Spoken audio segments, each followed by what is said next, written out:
Olá pessoal, eu sou a Ju do Cantinho de Oliveira e esse vídeo é para mostrar minhas leituras do mês de abril.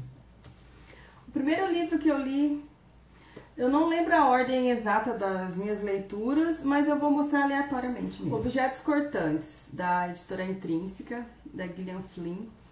É a mesma autora de Garota Exemplar e vai contar a história da Camille Parker, uma repórter investigativa que trabalha no jornal em Chicago.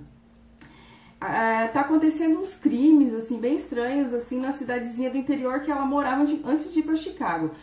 Duas menininhas foram assassinadas, foram sequestradas e assassinadas logo em seguida. Então o chefe dela envia ela para essa cidadezinha que ela nasceu, se criou, para ela tentar descobrir e fazer uma reportagem lá para ela soltar no jornal deles. Ela fica bem assim, no começo ela não quer ir de jeito nenhum, porque ela odeia aquela cidade, ela não se dá bem com a mãe dela, ela detesta, ela faria tudo para não ir. Mas como o chefe dela pediu, ela acaba indo, né? Chegando lá, ela é super mal recebida pela mãe dela, que as duas já têm um relacionamento bem perturbado, sempre tiveram. E o que ela achava que fosse ser mais fácil os moradores da cidade se abrir com ela sobre os crimes, pelo contrário, foi bem mais difícil, ninguém quis se abrir com ela, ninguém foi gentil com ela, todos trataram ela com bastante hostilidade. O livro é contado em primeira pessoa pela Camille, e assim, a escrita da Gillian Flynn é fantástica, né? Eu sou apaixonada pela escrita dela.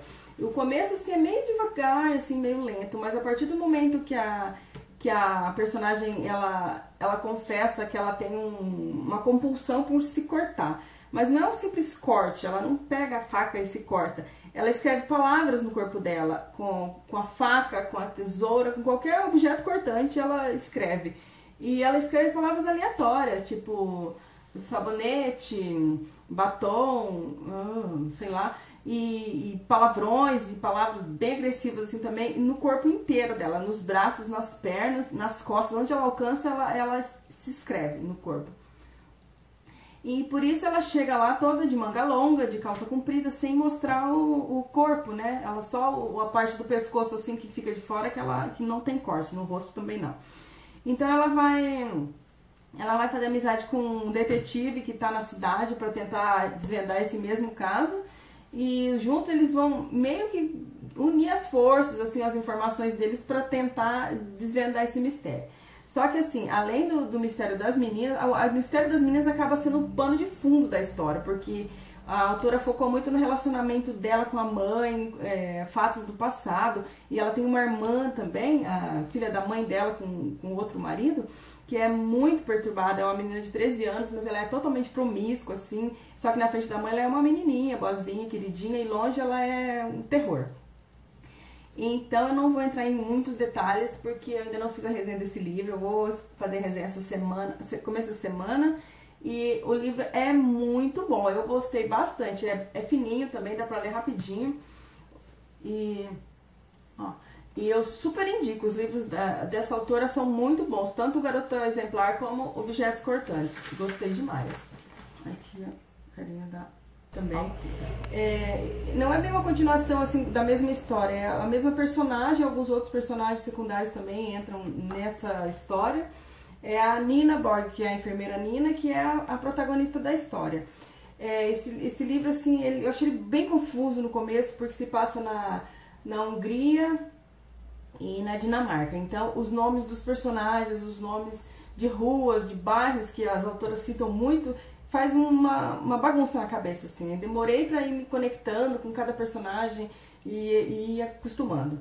Ele conta a história começa com dois meninos nas ruínas de um hospital abandonado na Hungria. Eles acham um objeto, são muito pobres, eles acham um objeto diferente, assim, e eles acham que pode valer muito dinheiro aquele objeto. Então eles pegam e tentam vender esse objeto, tá? Esse é o começo da história. Aí na Dinamarca, onde mora a Nina Borg, a Nina ela tem mania de ajudar os menos favorecidos, ela tem como se fosse uma corrente do bem. Ela, os amigos dela, enfermeiros e médicos, eles ajudam pessoas, principalmente pessoas que chegam de outros países, assim, clandestinamente, eles ajudam essas pessoas. Então, quando um dos amigos dela, um médico, chama ela para tentar descobrir o que está acontecendo com uma turma de ciganos que vieram lá da Hungria. E eles estão acampados tipo uma oficina, assim, um barracão, e tá um surto de doença inexplicável, assim, tomou conta da maioria desses ciganos. E são sintomas diferentes, que eles não conseguem descobrir o que pode ser aquilo.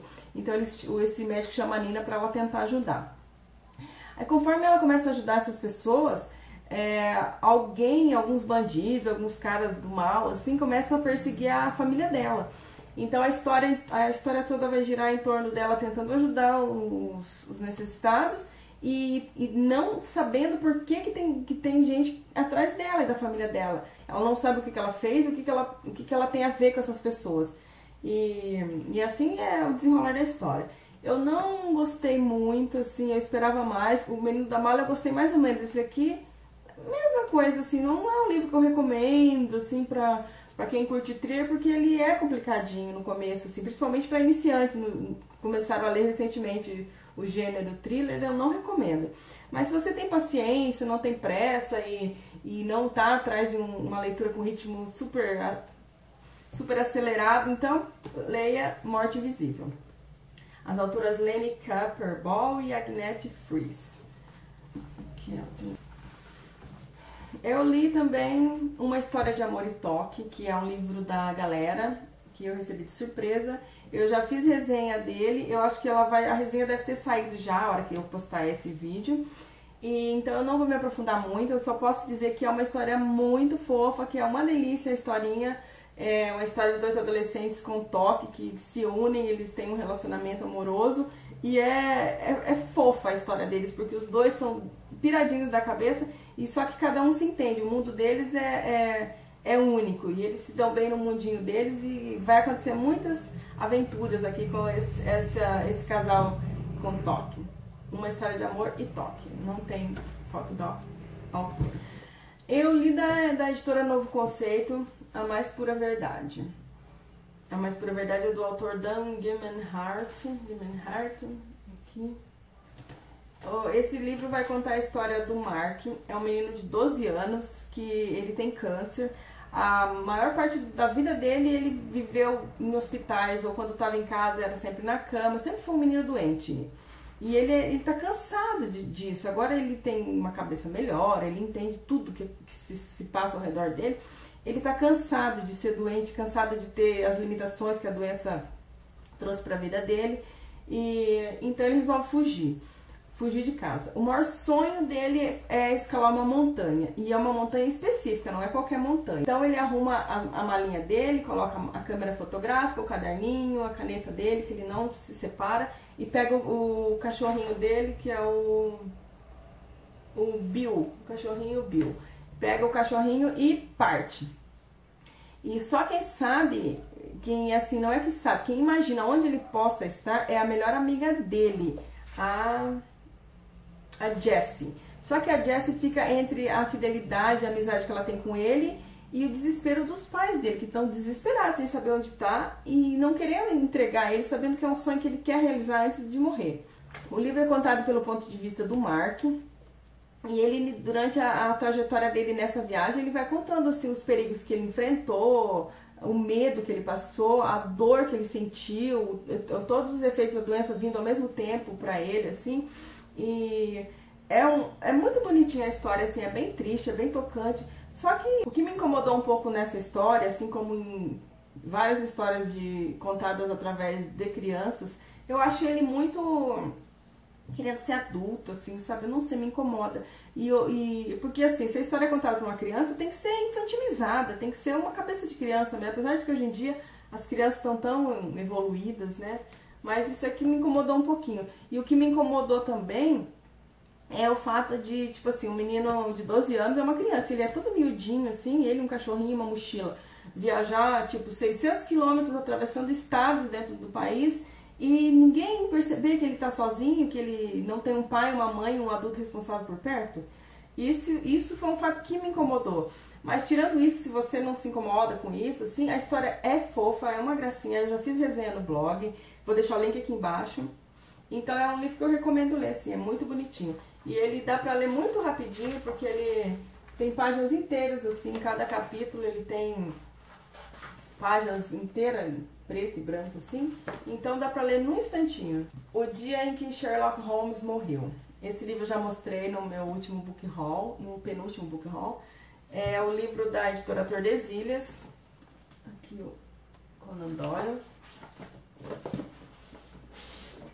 É um livro com 17 contos do Sherlock Holmes, ilustrações lindas do João Pirola, não sei como se pronuncia. Ó, as ilustrações são maravilhosas. Esse aqui é um livro assim, lindão, olha, apesar de ele ser grandão, ele é maior do que um livro normal, olha a diferença. Ele é capa dura, ele é muito bem feito, muito bem acabado. A editora Tordesilhas está de parabéns pela edição maravilhosa.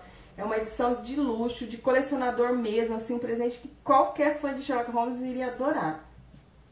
E eu fiz resenha dele no blog, tá rolando o sorteio dele no blog, gente, não deixa de participar porque vale muito a pena, viu? Mais detalhes tem lá na resenha do blog, então, o dia em que Sherlock Holmes morreu. Por último, eu li a Bibliotecária de Auschwitz. Eu vou tentar deixar a capa por aqui em algum lugar. Eu li em e-book, então eu não tenho livro. Ele conta a história da Dita, é uma história verídica, baseada em fatos reais, né? A história da Dita, ela foi enviada para o campo de concentração em Auschwitz com os pais dela. Ela tinha 14 anos na época. Então, e ela vai contar tudo que ela passou lá dentro de Auschwitz, desse campo terrível, todas as maldades que ela viu, que ela sentiu na pele. E vai contar o lado de esperança na vida dela, assim, que foi a pequena biblioteca que eles tinham no bloco 31, onde tinha o professor Fred. Eu esqueci o nome completo. O professor Fred, ele começou a dar aula, ele montou praticamente uma escola clandestina para ensinar o que ele, tentar passar o que ele sabia para as crianças. E nessa escola tinha uma biblioteca com 8 livros, só 8 livros.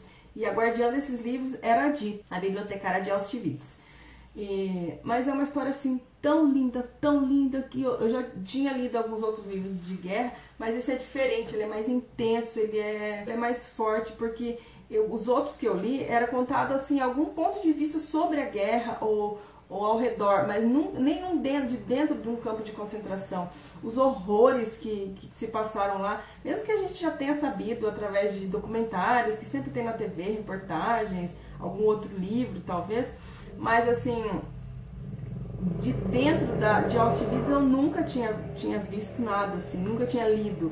E eu fiquei impressionada, eu chorei muito, eu fiquei muito mal, assim, quando eu terminei de ler aquele livro, eu só queria chorar, eu não conseguia parar de chorar, por saber que realmente isso existiu há não tanto tempo atrás, assim, e é muito triste, gente, é uma história, assim, muito linda, que eu super recomendo para quem curte o gênero, livros de guerra. E essa edição que eu li é da editora Agir, mas se eu não me engano a editora Planeta também lançou o mesmo livro com 2 capas diferentes, cada um. Então essas foram as minhas leituras do mês de abril.